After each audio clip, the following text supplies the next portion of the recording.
guys, this is Round the Table with Josh and Darragh, a conversational podcast from your two favourite idiots. That's Josh. And that's Darragh. This is an off-the-cuff conversation between two friends who don't take themselves very seriously. And neither should you. Oh, and we don't check our facts thoroughly. And neither should you.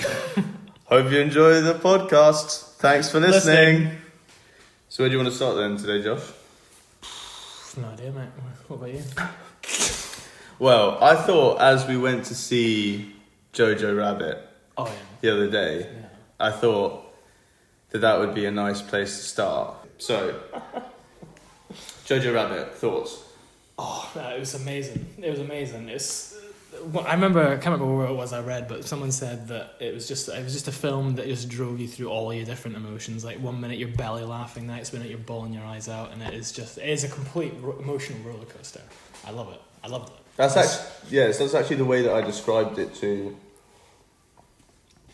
like a few of my pals at work.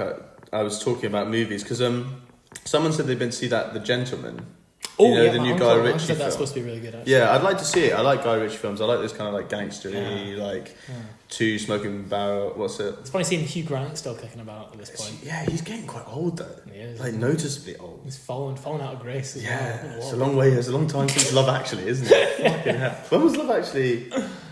When do you think Love Actually came out? Actually, probably say something like 2012. Seems like a kind of 2012 kind of film. 2003. 2003. Geez. Yeah, geez, 17 years old. Bill Nye just looks the exact same. Yeah, it's mad. Actually, so one of our family friends, Hannah, who was up recently, she's potentially going to be in a film with Bill Nye. Really? Yeah, how cool is that? She's an actress. Not the science guy, but this is Bill Nye, not Bill Nye. That's just me saying Bill Nye the science just for guy. clarification, guys. yeah. But no, it's cool. But yeah, so Gentleman's meant to be good. But I was saying about Jojo Rabbit, I was like, yikes, what an emotional roller coaster. Because at the end, I was crying. You were crying, yeah, I remember. We had to leave. I was fully crying, and you had to put your coat over my head and take me out like I was Princess Diana or something. You had to escort me out. That's not true. But no, amazing film. I thought, how do you say it? Taika Waititi. Sorry? Taika Waititi, I think. Taika Waititi. Yeah. Oh, no. I thought he was great in it. And I just showed my flatmate last night. We watched What We Do in the Shadows. Yeah, amazing film as well. Amazing. Yeah, so amazing. Funny, so he is funny. Hilarious. I'm glad that he's getting a lot more recognition nowadays. Yeah. With the whole Thor Ragnarok. Ragnarok was the best of the Marvels, the best of a bad bunch, to be fair. Yeah. The Hillary Clinton to the Trump that is the rest of the Marvel films. But by the way, we are sponsored by Trump. Yeah, just a word from our sponsor at this point. Trump 2020, be the best you can be. Make yourself great again. In this year of self-care. Imagine if that was his strapline. Be the best you, America. Be the best you, America. Be the best me. No, that's probably fucking hell. Do what I would do. What I don't know, man. What would he do? It's crazy. I think we'll probably get onto some Trump politics at some point, but do you know what I was gonna say? There's a scene when and we don't want to give away too much of the film, but the premise of the film is it's a young German boy who in the Hitler Youth, and basically he finds out that his mother is hiding a young Jewish girl. Mm-hmm. And it's kind of him coming to terms with that. But the added kind of hilarity is that his imaginary best friend is Hitler. I'm sure we've all been there. I was a Mao guy as a kid. I was more a Mao guy. I just thought the whole Cultural Revolution, that was more up my street. Actually, I probably would have been more Stalin. I don't know. Who's your dictator? If you dictator had to pick of choice. If you had to, what's your flavour of dictator? If you had to pick one. Ooh, that's a difficult one. You see, I'd probably go for a pretty niche one, to be honest. The feminist in me would pick Stalin because he gave women the vote way before a lot of the Western powers did. So.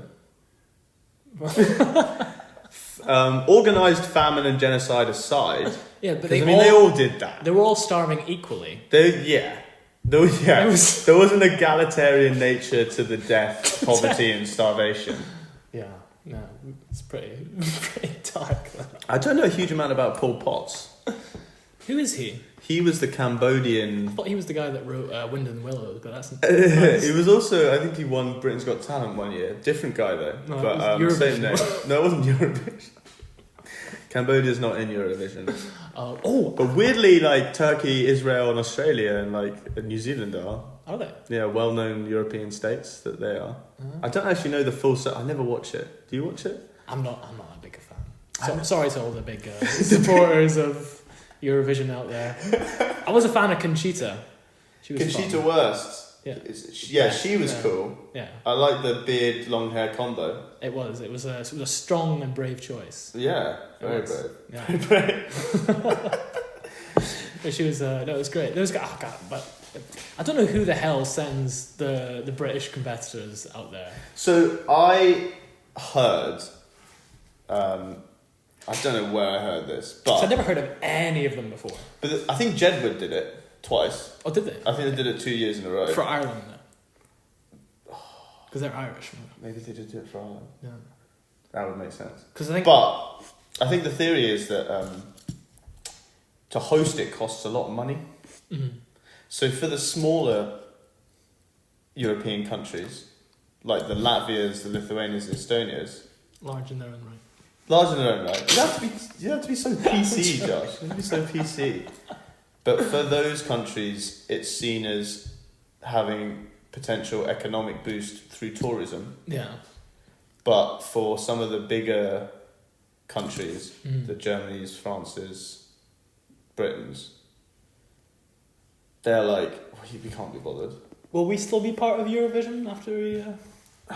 Well, I guess it's to do with... Is it geography more than... I'd want to say it's to do with geography, but as we just said, like Israel, Turkey, and Australia are in it. I imagine that hopefully they keep politics out of Eurovision. That's what I always ask for. Keep your leave it at the door. Yeah. When you come in. But there was that thing. I heard this thing on No Such Thing as a Fish. It's another great podcast you should check out. Definitely better than this one. But they said that like one of the first years that Russia had its own like kind of version of Eurovision, and I'm not sure if it was Russia in Eurovision or if it was like the states within Russia each did a Eurovision thing.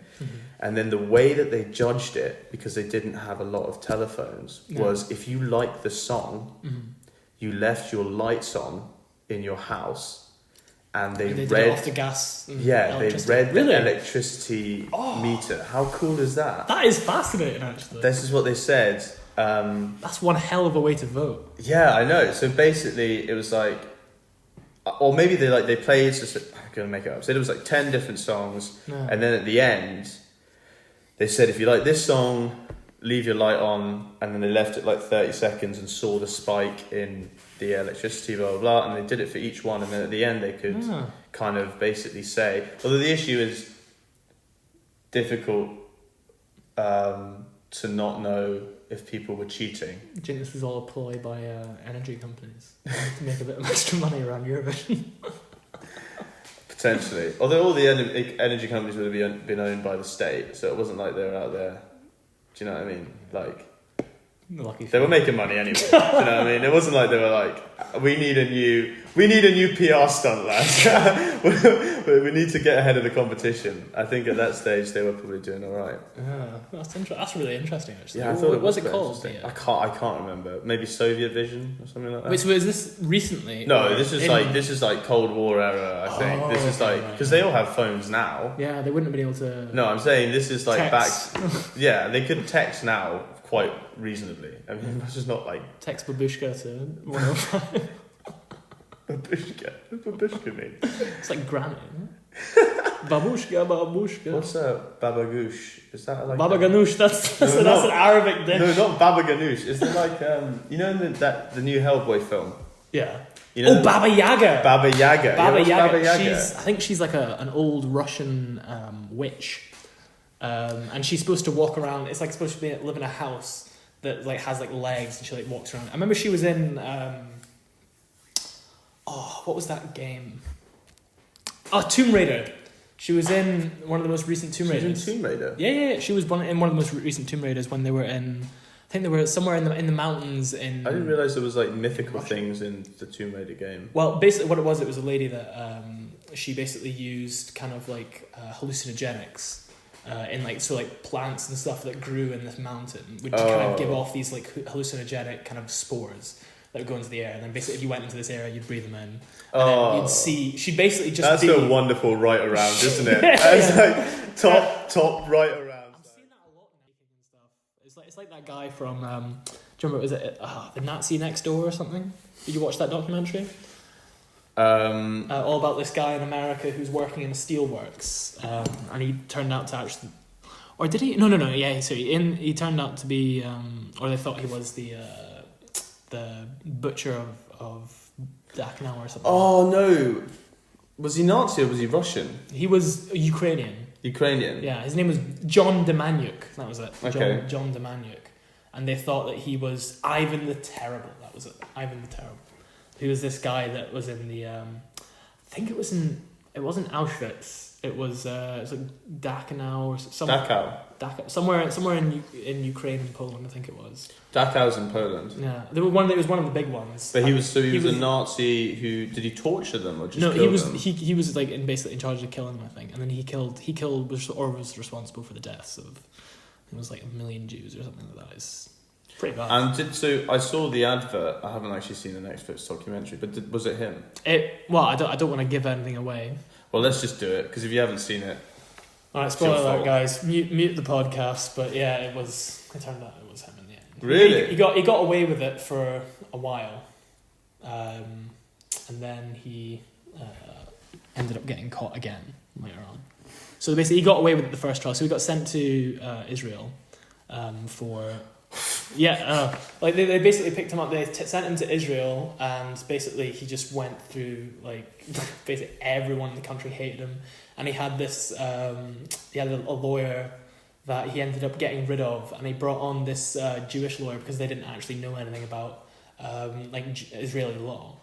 So they needed someone that knew about it to come and help them like win the case. But obviously no one wanted anything to do with him because they were all like pretty sure that he was John Demaniuk. Yeah. Or was it Ivan the Terrible? So they got this guy, a very contrarian lawyer that just loved being kind of like the centre of attention and loved kind of like just like going against the grain just to kind of like get the kind of the shock value.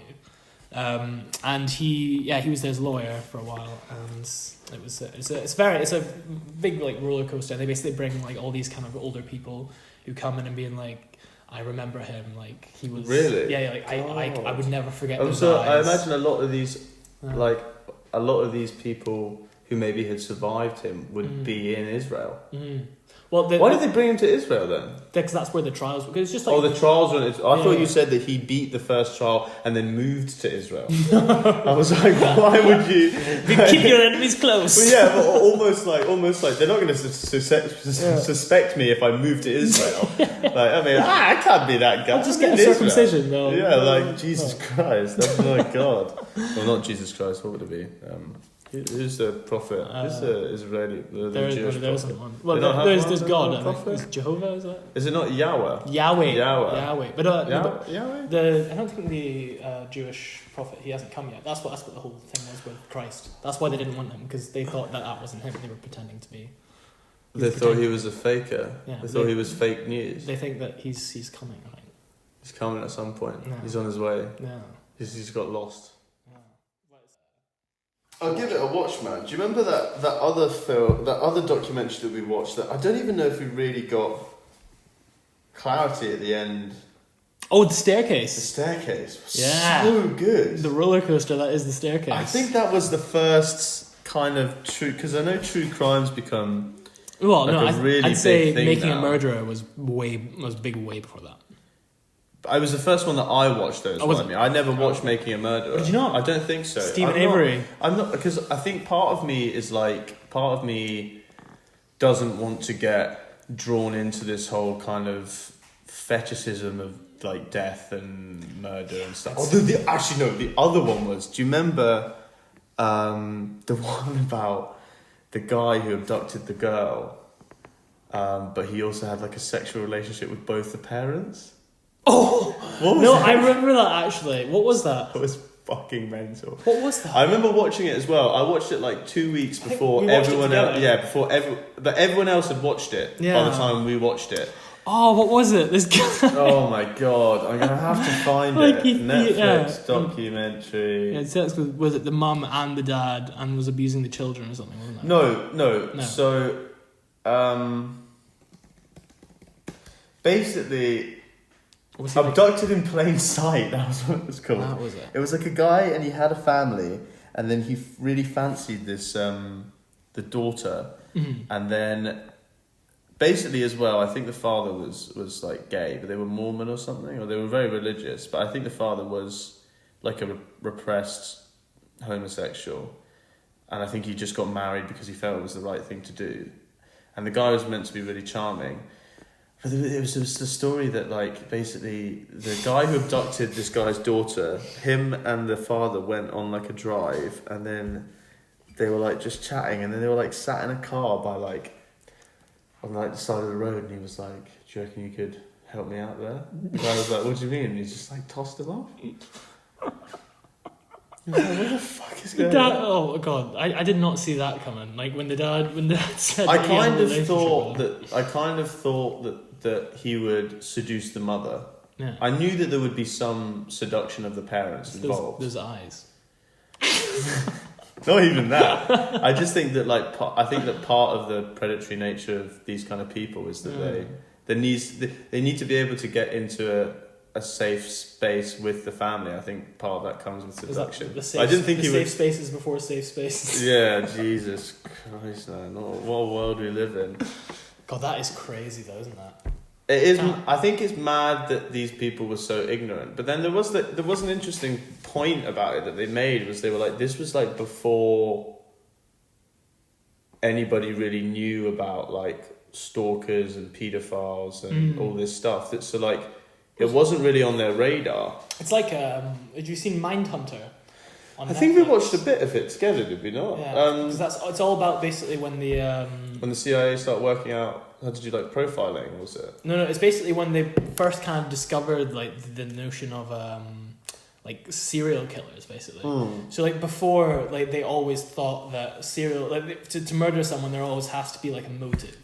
Like there always has to be like, oh, I don't know, like you slept with my wife. So I'll murder you. Or you owe me money. Or like you stole from me, so I need to like kill you, or whatever it is. But they basically, and this is like kind of like with the beginning of kind of like, God, who was in that? I think it was it Ted Bundy? They have like a bunch of like famous serial killers, I think, were in it. And basically they kind of set up this new wing of the FBI, which is all about finding these like serial killers, basically. And they started to discover that it's all to do with kind of like early trauma and like mother's abuse and stuff, like mothers abusing their children, and that's kind of like seems to be a root cause of it. It's really good actually. I mean, maybe it's like a kind of control thing as well. Yeah. I think like psychology is quite interesting, like criminal psychology especially, but I don't really know. The thing that interests me more necessarily than serial killers is why there's been such a rise and an interest in like the public loving true crime related stuff. Like Sky has its own true crime channel now, which to me is ridiculous. The longest running show in America is Cops. People just fucking love seeing like cops and them doing like their job and like finding criminals and stuff. It's the longest running. But the thing is, like, the difference between Cops and like true crime stuff is like Cops is it's about crime. Yeah, but people I guess people kind of like the excitement of the chase. I guess maybe there's an excitement to it, and maybe it's like, but like as well as Cops, people love war films. Yeah, like I think it's maybe the fact that these people are like, you know, risking something and like there's violence there and it's like dangerous, and you know they say like the closer you come to death, the closer you are to living, or whatever that, you know, phrase is. But the thing I'm interested in is like, why are people so super interested in death, like death, but also serial killers and stuff like that. I think because it's a fashionable kind of killer. It's like don't fuck with cats. Yeah. But see, what I think, I can't remember. It was in Hardcore History with Dan Carlin. Mm. Another great podcast. Another amazing podcast. Give that a look, guys.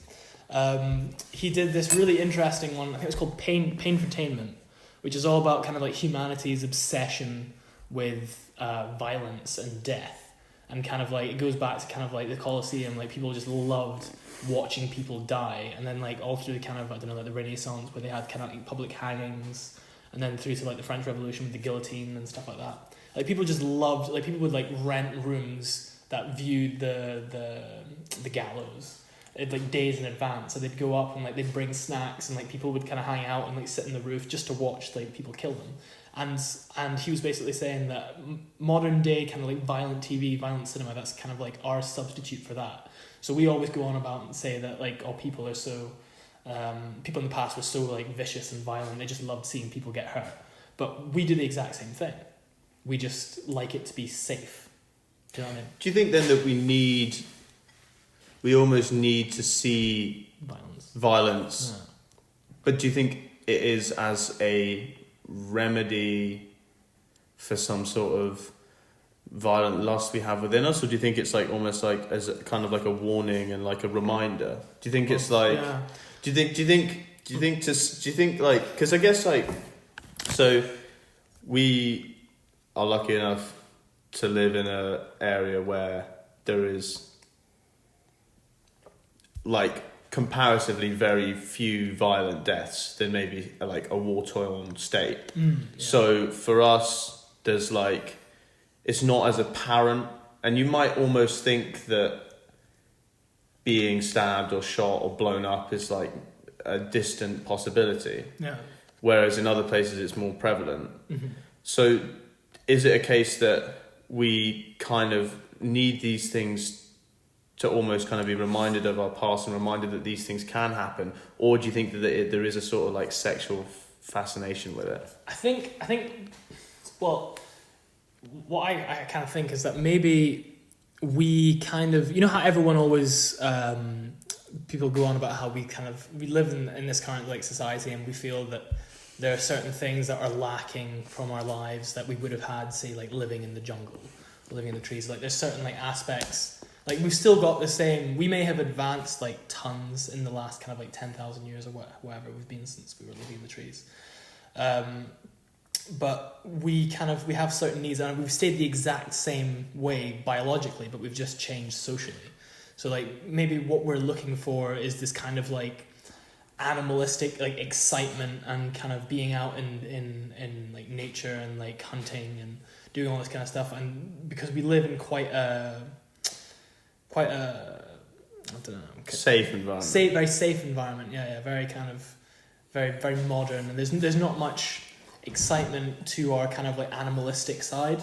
Like we're very like cultured and all that stuff, but we never really have much of a release. So I think that's maybe what like violent movies and maybe like video games and stuff like that. Do you think we're inflating the risk to ourselves? Do you think by highlighting the fact that like there's probably in the last 100 years, and I'm guessing, been about 100 prolific serial killers in the UK, maybe less. So realistically, and what, there's like 60 million people in the UK? So realistically, the likelihood of you... I don't think it's 60 million, is that? Hey, it's pretty high, man. But ballpark it at 60 million. It doesn't matter on the actual numbers. Scotland's only like 5 million. Scotland's 5, and I think Northern Ireland's 1. But I think Wales is like 1 or 2. But I think... What, 2? Seriously? I think, maybe, I don't know. I'll Google that. How many people in Great Britain? God, England's making up for the majority of that. Then. Yeah. Well, there's like 10 million people in 66.44 in 2018. Oh, fair enough. But anyway, the point I'm making is the likelihood of you bumping into a serial killer is pretty minimal. Like I know that it happens, and I'm not belittling the issue of serial killers and murder and all these things, but I'm wondering, like, do you think that we are almost like reminding ourselves and like almost creating this boogeyman to kind of feel a little bit more threatened and therefore a little bit more alive. Yeah. Do you think it's kind of like, realistically,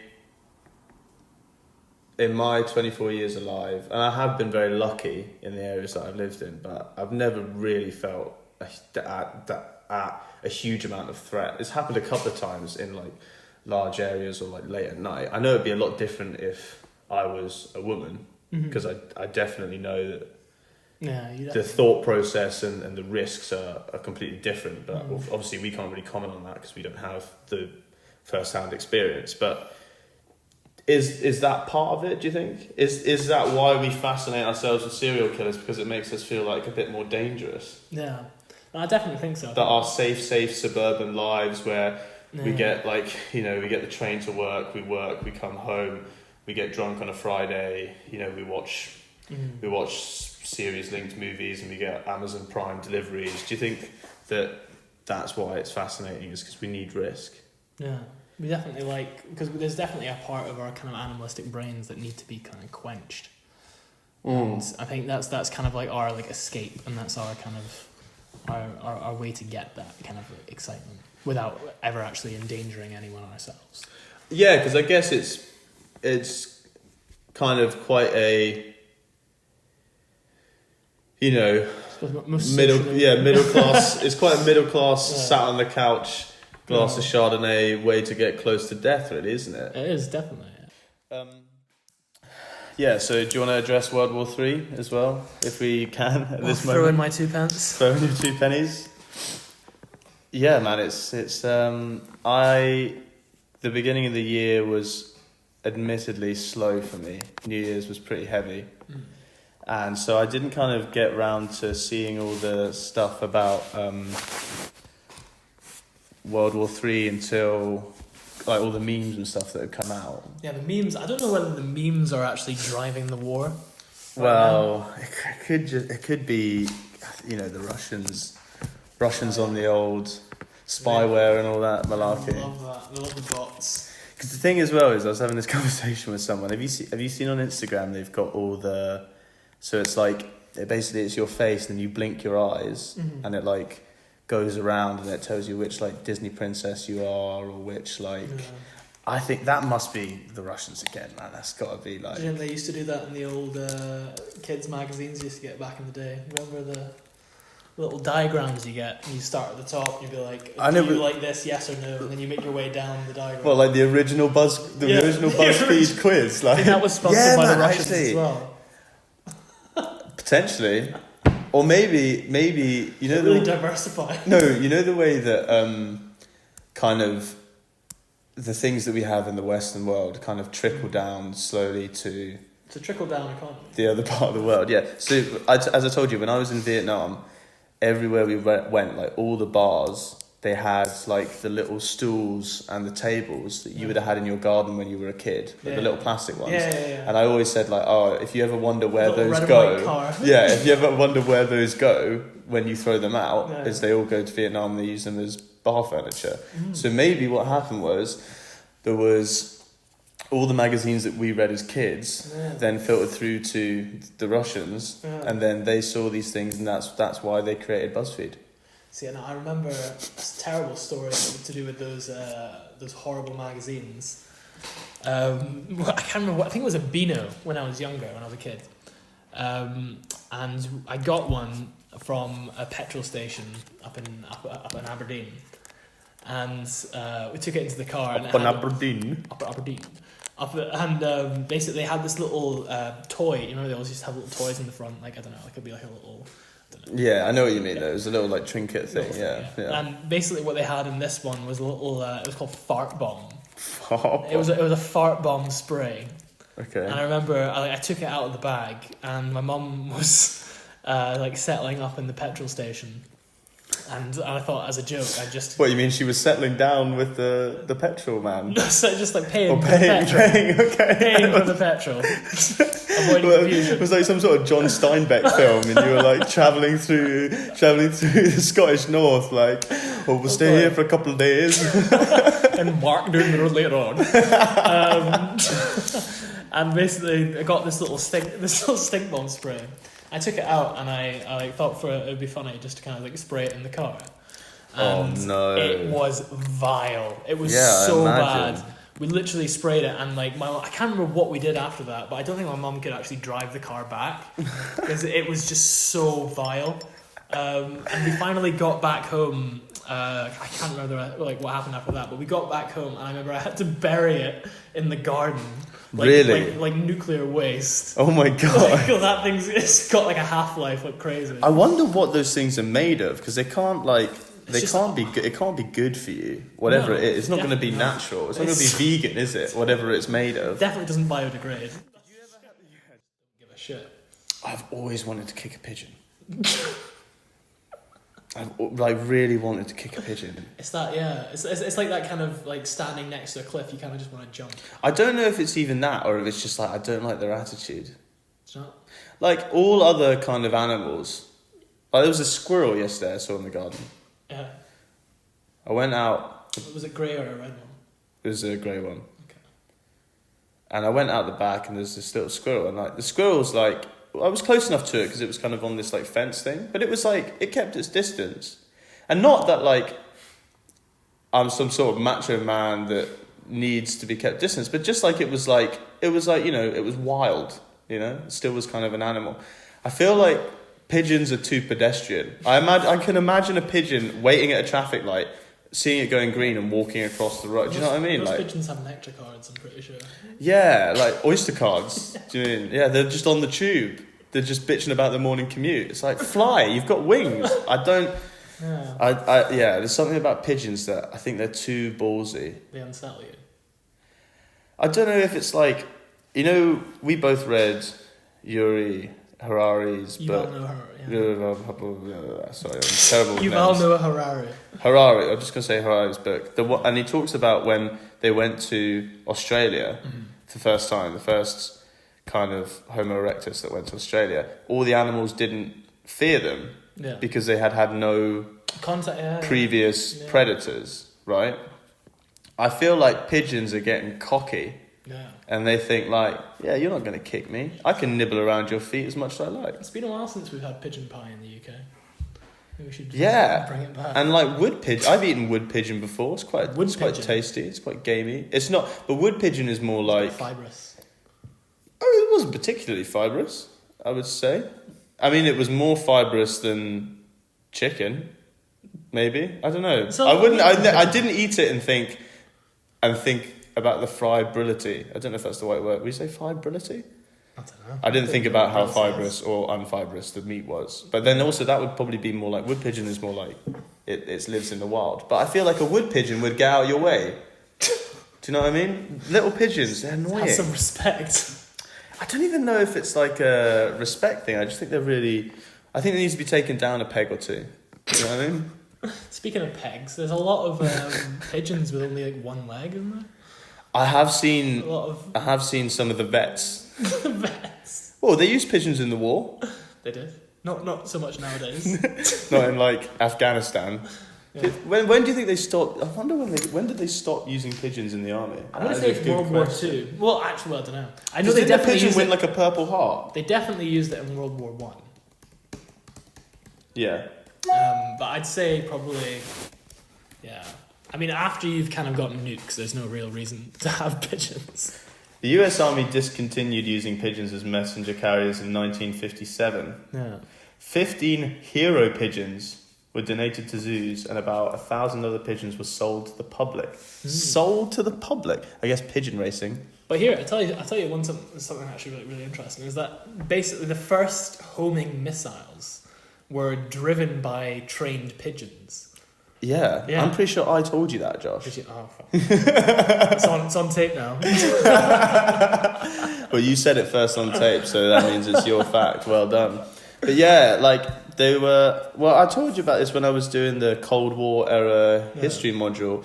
They did things like they tried to train bats to be bomb carriers. Yeah, and they dropped them and they went to people's roofs. No, so what they did was they had like a building in the middle of like kind of, I don't know which state it was, but one of the states, maybe in the Midwest, where there's like a lot of land that's owned by the government, and so they could use it for like bomb practice, I guess, because it'd be safe to the public.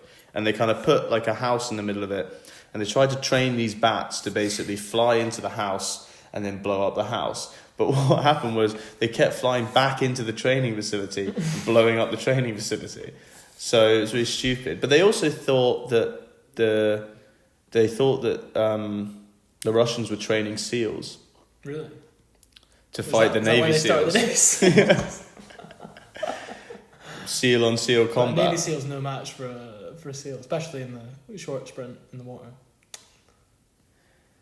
I imagine in the water, The a SEAL's SEAL probably got an advantage. I reckon the SEAL over a Navy SEAL. On the land though, Navy SEAL every day. Yeah. Oh yeah. They're pretty clumsy, aren't they? Navy SEAls? No, SEAls. SEALs. Yeah. Clumsy's why would you say clumsy? Whenever they're on like land, they're just They do look a bit hobbling around. They're in a sleeping bag and they're just trying to move around. They are very, like, the juxtaposition of them flopping about on land versus them graceful. Like, so graceful. Like just a like bullet underwater. gliding through the water like a graceful bullet. An infrared ray. But no, there are some words that some people can't say. It's like, I was actually having this conversation with someone I work with, and she's Polish German. Okay. So she speaks Polish, German, and English. Okay. And I said to her, so she's Polish, German, English? No, she's Polish, German, but she is in Scotland, speaking English. Okay. And we were talking about language and stuff, and because I'm always fascinated with people who can speak other languages, as you know, as a linguist yourself. I've never been able to do it, and it makes me feel inferior. So I was talking to her. Rightly so. Yeah, rightly so. So I was talking to her about language, and I was just like, what's your favourite one to actually speak? And she said English, actually. She said it's really interesting. She said that, it was quite interesting what she said. She said that having kind of more emotional conversations are easier in English than in German or Polish. No, I think I spoke to you about this because like you kind of when you speak different languages, especially when you get like really into it. Like I'm not talking about kind of like hola, quiero ir. Yeah. But Dos cerveza, por favor. Yeah. But like when you actually kind of get into it. Lo siento, señor. Whenever you like get like fully into like a language, you start to develop like a different kind of personality. Yeah. With different languages, and it is I've started to notice it myself. So do you think like I'm on that stuck up when I speak French? You look, oh really? Yeah. You hate foreigners. Yeah. Do you think then? Ooh, this is interesting. Do you think then that because maybe of the expressive limitations of language, do you think then there is a maybe ability or propensity for certain languages for people who speak certain languages to have certain traits? So if you say because it's difficult because you kind of get into kind of like culture and language, but they're linked very strongly. So I don't know. So for instance, if we go on the premise that my colleague said that she found that with English you could have more emotive conversations. Yeah. Could you then say that you're allowed to have more emotive conversations because the language gives you the ability to have more emotive conversations? So therefore, people who speak that language are by and large more emotive. Well, there are definitely things in like tons of different languages that just can't be expressed, like Schadenfreude in German. And so like we take those words over with us because we just don't have words for that. What's Schadenfreude again? It's like taking pleasure in other people's pain. Yeah. Or like poltergeist as well is another one, but I guess that's just kind of like is poltergeist German? Poltergeist is a ghost in German, so poltergeist is a type of ghost. That like is poltergeist that goes on a land. I don't really know what a poltergeist. What's a zeitgeist? A zeitgeist. Oh, it's something to do with zeit is time in German. Speaking of, there's Zeitgeist. Yeah, it's something to do with like. So, a zeitgeist is a concept from 18th to 19th century German philosophy meaning spirit of the age or spirit of the times. It refers to an invisible agent or force dominating the characteristics of a given epoch in world history. Okay. So you could say that division is the current zeitgeist. Yeah, definitely. In the world that we live in now. But I like that. That's an interesting theory, though, to say that... It's just like, was it George Bush always said that the French just don't have a word for entrepreneur? Yeah, he's great, man. What a guy. Bring back Bush. Bring back the Bush. I think they are. What do you think? Different. Oh, you mean a different Bush? Yeah. Free the nipple and all that kind of stuff. Yeah, go for it, man. Be sex positive. So what we're all about sex positivity here. That's the around the zeitgeist table. of this podcast. That's the zeitgeist of this sex positivity. Yeah, but going back to that point, then, do you think so? As you are much more of a linguist than me, then I like that's an interesting hypothesis. Then that you can maybe not gain, but your traits can be limited by your language. Definitely. Before I kind of started learning languages, like I just kind of viewed words as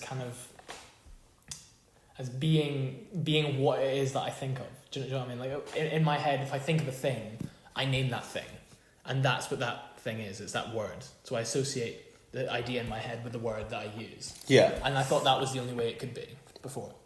But now, but then how does that word match up to my interpretation of that thing? Yeah, well, because it's interesting, because it's like, for example, whenever you learn different languages, you realise, it really opens up your mind, because you realise there's so many different ways to say things, and so many different ways to kind of word a sentence, and so many different ways to express yourself. Yeah. And in each of those languages, they're so unique to the way that they express themselves. Like French is very like poetic in the way they speak, and as I kind of started learning different languages, like I'd realize that there was now more than one word for a certain idea in my head. Yeah. And there's certain things that can only be expressed in certain languages. Yeah. You know what I mean? It's really interesting. It's always been interesting when working in hospitality. I've worked with a number of people from kind of Eastern Europe, be it kind of Poland, Ukraine, or Russia, or stuff like that. And often, if you don't know the person, sometimes the way that the kind of their language translates into English can seem quite direct. Yeah. And I think that the way that, especially British English, is very conservative and polite. Yeah. Or it can be. Yeah.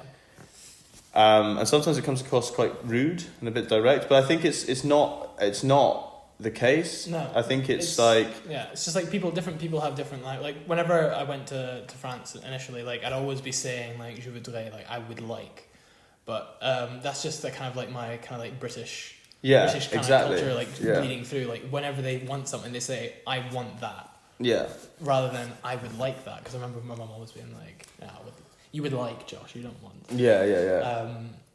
Or like, for example, another thing is like personal space as well in France. Sorry to everyone that's French out there, but whenever I went down to live in France for a little while, I especially noticed getting the train from Paris. Just people just did not like stop staring like directly at you.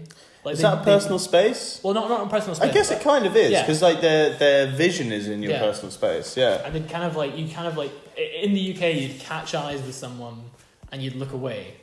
Yeah.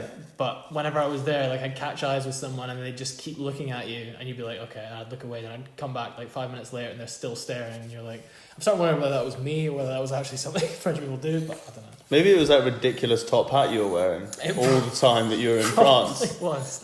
With the flowers coming out of it, and the clown's outfit that you were in constantly. They were maybe wondering, what are you doing on this train? I did shave my eyebrows off as well. Yeah. That probably didn't help. I would have got a few looks. Yeah, but no, because if it happened in the UK, if you looked at someone if I looked at someone and they were staring at me and I looked away and I looked back... You look away and start to queue. Yeah. But if they were still staring, I would be uncomfortable. Yeah. But that's obviously not the same. Yeah. Well, it's just, because everyone's got like different cultures and different ways of doing things, and I think definitely I'd recommend learning languages because that's... I'd love to, man. I'd love to get a chance to do it. It's something... I'm, trying to pick up a bit of Italian at the moment. But it's another thing, like... So as like a waiter... In this country, you're very much going over like, oh, good evening, what can I get you, blah, blah, blah. Whereas I remember when we were in Spain, they were like, just deme, which is like, tell me. Dime. There's no formalities. There's no like, good evening, mademoiselle. There's just literally like, what? Essentially. Fuck you on. Yeah, like literally, what? Tell me. Yeah. Like, I don't have time for your shit. I want to go home. I don't really want to serve you. You leave your baggage at the door. Yeah.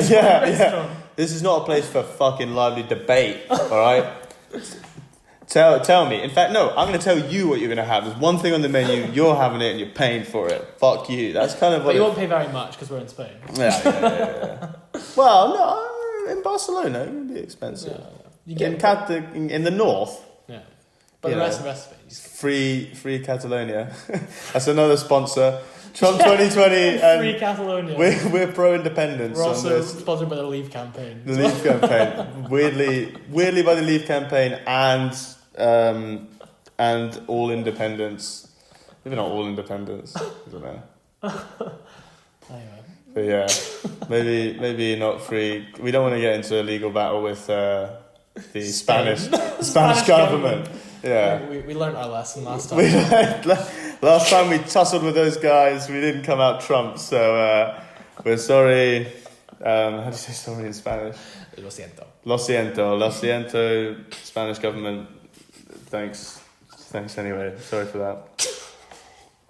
So, back to the matter at hand after all that. Yeah. We didn't really address any of the issues that we thought about with World War III. That was kind of where we started with that conversation. Yeah. So, what we were kind of talking about the other day when we were having some food was kind of how we thought it would be fought. Like, how we thought... Like, do you think... I don't think it would be conventional war. But what is conventional? When you say conventional... Because I mean, sending men on the ground with tanks and fighting each other and taking cities and shit. So if tanks and military hardware aren't important, what is the most important facet of war now? Because the most valuable resource in the world right now is currently data. Yeah. And I think it's going to be... Well, to be fair, we've kind of been fighting a cyber war already for the last little while, but I think... I don't know, because especially with like Iran... and all that, like I don't think they could really match up with the traditional war, like what we were saying. So they're gonna have to try something different. But they did bomb that military base in Iraq, which had US soldiers in it. Did it? I thought Trump came out and said that everyone had vacated already. Oh, I'm not that up to date, to be honest with you. I'm not sure either, to be honest. But well. We'll leave those facts which we don't really like dealing in. We don't like facts in this podcast. No facts here. Mostly opinions. Strongly worded opinions. Strongly worded opinions and bad jokes. But yeah, I guess if they're gonna, so it's gonna be cyber then. Yeah. Do you think? Movie idea. Here we go. So it's like a traditional war film, but it's fought like in the cyberspace. Yeah. And like Tron. With less bikes. Okay, so it's basically just Tron. No, but it's like, so I don't know how you would do it. It's maybe not a great movie idea, but like it's almost, I mean, like is it that's kind of where it's going to be fought. But like say so like the American cyber fighter, he has all these gadgets. He's got a computer. Because they have people writing code for his gadgets and stuff. Yeah, he's got like instead of a grenade belt, he's got a USB belt. Yeah. And he can plug it in a bit like in the Matrix when they like he like takes the phone call and then he learns kung fu. That'd be sick. Can you imagine that? Just downloading information. Well, yeah, that's coming, mate. We'll see. We'll see that. I don't know. No, I'm not going to just shit on your idea. I think we're going to be able to download more and more stuff, and I think at some stage phones will just be in your head. Yeah. But I think we don't know enough about. Well, it's like the Neuralink thing that Elon Musk is doing at the minute. Oh, he's doing, mate. What's he doing now? I can't. It's basically something like, about him worries me a little bit. It's like computers in your. Well, a lot of people think that he's actually being sent from the future to bring us all up to date. You think along he'd be with Keanu Reeves? Yeah, you think he'd be a bit better looking. What? Elon Musk? He's a good looking guy. He's not. I wouldn't say he's like good looking. He's got a certain mystery about him. Like what time's he from? The thing is, for me, is right. If this is true and he is a time traveller that has come back in time, unless he's done it off his own back. If you were going to send someone back to this time to be kind of like a technological prophet, in a time where we are so obsessed with looks, surely you'd send back like Henry Cavill, and he'd be the one that would do it. But you want him to be someone that's more buff and good looking, and that would make his arguments more convincing. I'm not saying it would necessarily make it to me, but I'm saying just in the general sense of who is the general public. Who are the people that we listen to most at the moment? Is like famous people who are like good looking and rich and stuff. Like, why do people we'll fit right in, mate. Well, me and you, I think we will struggle. But like, look at the Kardashians. Look at the Kardashians. More people probably listen to the Kardashians than listen to top scientists and top professors, because if you heard a top scientist or professor speaking on like an Instagram story, you'd be like, oh, I don't want to listen to this nerd or whatever. But if it's like some pretty person who's like, oh my god, so like, you know, save the planet, like it's like that girl who's selling nudes to save the Australia from fire. Hats off to her. Which we endorse that on round the table. Sending out our own nude calendar. Yeah, we have to do the new calendar for the Australian wildfires. That is crazy though. But so one thing, first of all, crazy that the wildfires are happening. Yeah. And we send our love and wishes to everyone in Australia. I hope they're okay. Second thing is she got a really hard time for that. Yeah. She got ostracised by her family. Yeah. Her family was slightly understandable, but. Do you think so? Well, I don't know. I guess you don't want that for your daughter. I don't know. I don't know if I would ostracise my daughter. No, I wouldn't ostracise it, but like. I mean, it wouldn't necessarily be, you know. It'd be difficult. It'd be difficult, but I mean, guess it's difficult. difficult. I guess it's difficult. I imagine. I'm just now picturing like my sister trying to explain that business model to my dad, and I imagine that he wouldn't be too happy with it. But I think it's like a generational thing. I think a lot of like that generation don't really understand social media and understand what it means and everything. And like I get the whole thing of like, oh, that image is going to be out there forever. Yeah. But also at the same time, if the image is going to be out there forever, so's the message.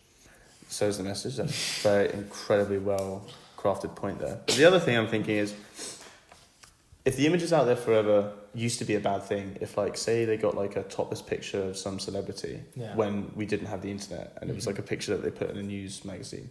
There are now probably so many naked pictures on the internet that if I put up a naked picture of myself right now, fucking ocean. I genuinely think you would struggle to find it. Definitely, yeah, 100%. How would you find it? You wouldn't. Well, yeah, unless you kind of like named yourself in it. Unless I posted it on my personal Facebook. No. Then you'd find it pretty quickly. But I'm saying if you just like uploaded it to some porn website, just literally, and nothing special about it, so you couldn't even like Google like cosplay, you know, like, or steampunk, like literally just a full frontal nude of just me stood there, you'd never find it. There's so much porn on the internet. I don't think you'd be able to find it. Pretty sure it makes up like something like 60% of the internet, 70%. I don't know. Look that up. Actually. Should we Google it and see how much? Oh, this is a weird Google. How much of the internet content is porn? 30%. Oh shit! That's Jesus a lot less than I thought it would be. It's still quite a lot though. Yeah, that's 1/3 of everything. Well, just under 1/3 of everything is porn on the internet. It says that internet sites get more visitors each month than Netflix. I can believe that. So do you think Netflix and Pornhub are just massive competitors online? I wouldn't say they're competitors because I don't think they're in the same business. Well, it's getting more and more similar every year. You could argue they're both in the entertainment business. Yeah, they both show a lot of boobs. They're both in showbiz, honey. Showbiz. Is Netflix that booby? Netflix is HBO's Netflix pretty is very booby. booby. Is Netflix very booby? Oh, yeah, especially a lot of their French stuff, like the foreign films. But they did because Is The Witcher booby? Witcher's, oh yeah, The Witcher's. It's very humpy and booby. Really? And if you've seen it, you'll understand what I'm talking about. Because I remember, did he have sex with a hunchback or something? Yes. Really? Spoiler alert! Should have said that. Yeah. Really? There's a sex scene with a hunchback. With a hunchback. Amazing. Yeah. I haven't watched it. I watched one bit, and it was. She's riding him like Quasimodo. Oh God! You ever seen that? Have you ever seen that SNL sketch? The bells. Have you seen that SNL sketch with Andy Samberg where he's like, he's Quasimodo, but he's like swaggy hunchback. I think I remember seeing something like that. Yeah. And it's just like, I can't remember what he says, but he's like, "Hey, I got a hump on back. You want to hump my back or something like that? I got a hump on back. You want me to hump your back or something stupid like that?" And he's just like got loads of charisma. I love Andy Samberg. And at the end of it, they're like, "I mean, he's disgusting, but he can't beat that charisma." That confidence. That confidence is just so amazing. attractive. Yeah. No, but yeah, there's a lot of porn out there. It was like, Josh, come on, spilling beer everywhere. What are you like? You getting drunk now? Nah, I'm good. Well, yeah. Did it for the podcast. Did it for the podcast. Well, maybe we'll stop the podcast there then. I've got nearly 2 hours worth of information. Carry me home now. Yeah, I gotta send you up the road. Thanks a lot for joining us, guys, and see you soon. Thanks for listening, guys. For all the latest news about the podcast, find us at RTTW Josh and Darragh on Instagram. Bye! Bye, bye, bye, bye, bye, bye, bye. I think we're gonna keep